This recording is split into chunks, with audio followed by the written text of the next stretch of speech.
ಸಮಯದ ಸಮಯದ ಮೇಲೆ ಈ ರೀತಿ ಲೆಕ್ಕಗಳನ್ನ ಪರೀಕ್ಷೆಯಲ್ಲಿ ಕೇಳ್ತಾ ಬರ್ತಿದ್ದಾರೆ. ನೋಡಂದ್ರೆ ಯಾವ ರೀತಿ ಮಾಡೋಣ ಅಂತ ಇದನ್ನ.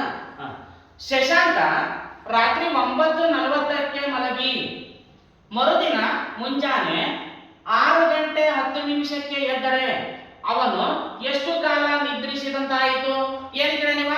ಒಟ್ಟು ಮಲಗಿದ ಸಮಯವನ್ನು ಕೇಳ. ಯಾವ ರೀತಿ ಮಾಡೋದನ್ನ ನೋಡ್ತಾ ಹೋಗೋಣ. ಓಕೆನಾ? ರೀತಿ ಈಗ ನೋಡ್ರಿ, ಶಶಾಂಕ್ ಏನ್ ಮಾಡ್ತಾನೆ ಗೊತ್ತಾ? 9:40ಕ್ಕೆ ಮಲಗ್ತಾನೆ. ರಾತ್ರಿ 9:40ರಿಂದ ಮಧ್ಯರಾತ್ರಿ 12ರವರೆಗಿನ ಅವಧಿ ಈಸ್ ಈಕ್ವಲ್ ಟು. ಓಕೆನಾ? ಅವಧಿ ಈಸ್ ಈಕ್ವಲ್ ಟು ಅಂತ ಇದೆ. ಸರ್ 9:40ರಿಂದ 12 ಯಾಕೆ ಹಚ್ಕೊಂಡ್ರಿ ಅಂತ ಕೇಳ್ಬೋದು ನೀವು. ನೋಡ್ರಿ, ಈಗ 9:40ಕ್ಕೆ ಶಶಾಂಕ ಮಲಿ ಬಿಡ್ತಾನ, 12 ಗಂಟೆಗೆ ಎದ್ದಾಡ್ತಾನವ. ಯಾಕೆ ಎದ್ದಾಡ್ತಾನ ಅಂದ್ರೆ ರೆಸ್ಟ್ ಬಂದ್ಬಿಟ್ಟಿರ್ತಾವ, ಎದ್ದು ಬಿಡ್ತಾನೆ. ಅಂದ್ರ 9:40ರಿಂದ 12 ಗಂಟೆ ತನ ಎಷ್ಟು ಸಮಯ, ಎಷ್ಟು ತಾಸು ಮಲಗಿದವ ಅನ್ನೋದನ್ನ ಫಸ್ಟ್ ಕಂಡು ಹಿಡ್ಕೊಂಡ್ಬಿಡ. ನೋಡ್ರಿ, ಈಗ ಇಲ್ಲಿ ನೋಡ್ರಿ, 12 ಗಂಟೆ ಒಳಗ ಎಷ್ಟು ಕಳಿಬೇಕು ನಾವು? 9:40 ಕಳೆಯೋಣ. ಎಷ್ಟು ತಾಸು ಬರ್ತದೆ ನೋಡ್ರಿ? 60 40 ಹೋದ್ರೆ ಎಷ್ಟು? 20. ಯಾಕೆ ತಗೊಂಡು ಗೊತ್ತಾಯ್ತಾ? ನಾನು 0 ಒಳಗೆ 40 ಹೋಗಲ್ಲ, 1 ಗಂಟೆ ಕಟ್ ತಗೊಂಡಿದ್ದು ನಾನು. 60 ನಿಮಿಷದೊಳಗ ಗಂಟೆಯಿಂದ ನಿಮಿಷಕ್ಕೆ ಬಂದಾಗ ಏನಾಯ್ತು? 60 ನಿಮಿಷ ಆಯ್ತು. 60 ಒಳಗೆ 40 ಹೋದ್ರೆ ಎಷ್ಟು? 20. 1 ಗಂಟೆಯಿಂದ ಕೊಟ್ಬಿಡೋಣ. ಈಗ 12 ಒಳಗೆ 10 ಎಷ್ಟು? 2 ಗಂಟೆ. ಅಂದ್ರೆ 2 ಗಂಟೆ 20 ನಿಮಿಷ ಬಂತು. ಅಂದ್ರ ಈ ಶಶಾಂಕ ಏನು ಮಾಡಿದ? 2 ಗಂಟೆ 20 ನಿಮಿಷಗಳ ಕಾಲ ಮಲಗಿದ. ಯಾವಾಗ ಎದ್ದವ? 12 ಗಂಟೆಗೆ ಎದ್ದಾಗ 2 ಗಂಟೆ 20 ನಿಮಿಷ ಆಯ್ತು. ಅರ್ಥ ಆಗುತ್ತೆ ಅವರಿಗೆ? ನೆಕ್ಸ್ಟ್ ಏನ್ ಮಾಡ್ತಾವ ಗೊತ್ತಾವ? ಮತ್ತೆ 12 ಗಂಟೆ ಮಲ್ಕೊಂತಾನೆ. ಮಧ್ಯರಾತ್ರಿ 12ರಿಂದ ಮುಂಜಾನೆ 6:10ರವರೆಗಿನ ಅವಧಿ ಏನ್ ಮಾಡ್ಕೋಬೇಕು? S it is ಬರ್ಕೋಬೇಕು. 6 ಗಂಟೆ 10 ನಿಮಿಷ. ಎಷ್ಟು ಜನಕ್ಕೆ ಅರ್ಥ ಆಗುತ್ತೆ ಇದು ಲೆಕ್ಕ? ಎಲ್ಲರಿಗೂ ಅರ್ಥ ಆಗ್ತಿದ್ಯಾ? ಸಾಕಷ್ಟು ಲೆಕ್ಕಗಳನ್ನ ಇದ್ರ ಮೇಲೆ ಮಾಡ್ತಾ ಬಂದಿದ್ದೀವಿ. ನೋಡ್ರಿ, ಈಗ 20 + 10 ಎಷ್ಟು? 30. ನೆಕ್ಸ್ಟ್ 6 2 ಎಷ್ಟು? 8. ಅಂದ್ರ ಶಶಾಂಕ ಎಷ್ಟು ತಾಸು ಮಲಗಿದಂತ ಆಯ್ತು? 8 ತಾಸು 30 ನಿಮಿಷ ಮಲಗಿದವನು. ಅರ್ಥ ಆಯ್ತಾ ಎಲ್ಲರಿಗೆ? ಈಗ ನಾವು ಏನ್ ಮಾಡಿದ್ವಿ? ಈಗ ಎಷ್ಟು ತಾಸು ಮಲಗಿದ ಅನ್ನೋದನ್ನ ನಾವು ಕಂಡುಹಿಡ್ಕೊಂಡಿವಿ. ಈಗ ಅವನು ಎದ್ದ ಸಮಯವನ್ನ ಕಂಡುಹಿಡಿಬೋದ? ನಾವು ಹಾಗಾದ್ರೆ ಏನೊಂದು ಲೆಕ್ಕ ಮಾಡಂದ್ರ ಎದ್ದ ಸಮಯವನ್ನು ಕಂಡುಹಿಡಿದ್ರ ಎದ್ದ ಸಮಯವನ್ನ ಏನ್ ಕಂಡುಹಿಡಿದಪ್ಪ? ಎದ್ದ ಸಮಯ ಅಂದಾಗ ನಾವು ಕಂಬ ಸಾಲಿನಲ್ಲಿ ಮಾಡ್ತಾ ಹೋಗ್ತೀವಿ. ನೋಡಿ, ಇಲ್ಲ ಎದ್ದ ಸಮಯ ಕಂಡುಹಿಡ್ಕೊಂಡ್ರೆ ಅದನ್ನ ಎದ್ದ ಸಮಯ ಹೆಂಗ್ ಕಂಡುಹಿಡ್ಕೋಬೇಕು? ನೋಡ್ರಿ, ಈಗ ಎದ್ದ ಸಮಯವನ್ನು ಕಂಡುಹಿಡ್ಕೋಬೇಕಂದ್ರೆ ನಾವ್ ಏನ್ ಮಾಡ್ಬೇಕು?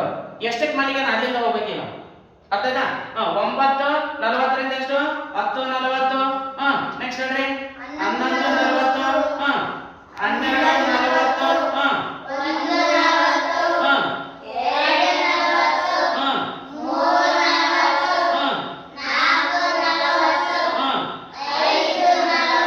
ಎಷ್ಟು ತಾಸು ಆದ ನೋಡೋಣ. ಈಗ 1 2 3 4 5 6 7 8 ತಾಸು ಬಂತ. ಇಲ್ಲಿ 30 ಎಷ್ಟು ಆಗ್ತದೆ? 30 ನಿಮಿಷ. 30 ನಿಮಿಷ ಎಷ್ಟು ಮಾಡ್ರಿ? ಇಲ್ಲಿ ತಗೊಳ್ರಿ, ಏನ್ ಮಾಡ್ಬೇಕು? ಕೂಡಿಸ್ಬಿಡೋಣ. ಎಷ್ಟಾಯ್ತು? 40 + 30 ಎಷ್ಟು? 70. 70 ನಾವು ಹಚ್ಚಂಗಿಲ್ಲ, ಹೌದಾ? 70 ನಾವು ಹಚ್ಚಂಗಿಲ್ಲ. ಯಾಕಂದ್ರೆ ನಿಮಿಷದ ಸ್ಥಾನ ಎಷ್ಟೈತೆ? ಬರೀ 59 ನಿಮಿಷ ಹಚ್ಬೋದು. ಈಗ ಏನ್ ಮಾಡೋಣ? 70 ಐತೆ, 10 ನಿಮಿಷ ಅಷ್ಟೇ ಇದೆ. 60 ನಿಮಿಷ ಕಡೆ ಕಳ್ಸೋಣ, 1 ಗಂಟೆ ಕಳಿಸ್ಬಿಡೋಣ.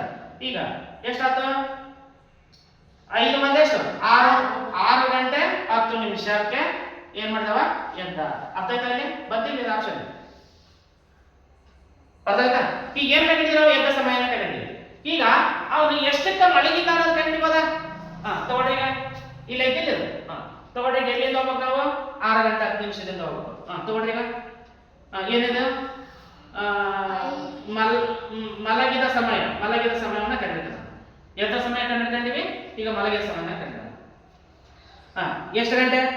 ಏನಂತ ಹೇಳಿದ್ರಿ?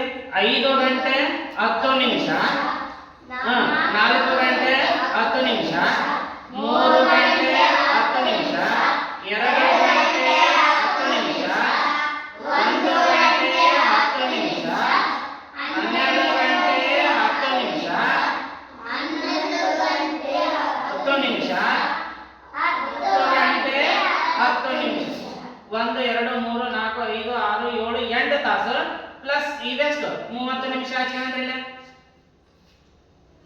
ಅರ್ಥ ಆಗದ ಈಗ ಏನ್ ಮಾಡ್ಬೇಕು ಮಲಗಿದ ಸಮಯ ಅಂತಂದ್ರೆ ಏನ್ ಮಾಡ್ಬೇಕು ನಾವು ಕಳಿಬೇಕೀಗ ಈಗ 30 10 30 ಇಲ್ಲ ಈ ಕಡೆಯಿಂದ 60 ತಗೊಂಬರಿ ಎಷ್ಟಾಯ್ತು 70 ಆಯ್ತು 70 30 ಎಷ್ಟು 40 ಕೈಲೆ ಬಂತು ಒಂದು 10 ಒಂದು ಎಷ್ಟು 9 ಗೊತ್ತಾಯ್ತಾ 9:40 ಏನ್ ಮಾಡಿದೀವ ಮಲಗಿದ ಎಷ್ಟು ಜನಕ್ಕೆ ಅರ್ಥ ಆಯ್ತು ನೋಡ್ರಿ ಒಟ್ಟು ಮಲಗಿದ ಸಮಯವನ್ನ ನಾವು ಇಲ್ಲಿ ಕಂಡಿದ್ದೀವಿ ಎದ್ದ ಸಮಯವನ್ನ ನಾವು ಇಲ್ಲಿ ತಗೊಂಡಿವಿ ನೆಕ್ಸ್ಟ್ ಎಷ್ಟಕ್ಕೆ ಮಲಗಿದ ಅನ್ನೋದನ್ನ ನಾವು ಇಲ್ಲಿ ಕಂಡಿದ್ದೀವಿ ಈ ರೀತಿ ಒಂದು ಲೆಕ್ಕವನ್ನ ಕೇಳಿದಾಗ ಈ ಎಲ್ಲಾ ಮೆಥಡ್ ನಮ್ಗೆ ಮಾಡುವಂತೆ ಬರಬೇಕು ಅಂತ ಅರ್ಥ ಆಗುತ್ತಾ ಎಲ್ಲರೂ ಮಾಡ್ತಾರೆ ಇದನ್ನ ಓಕೆ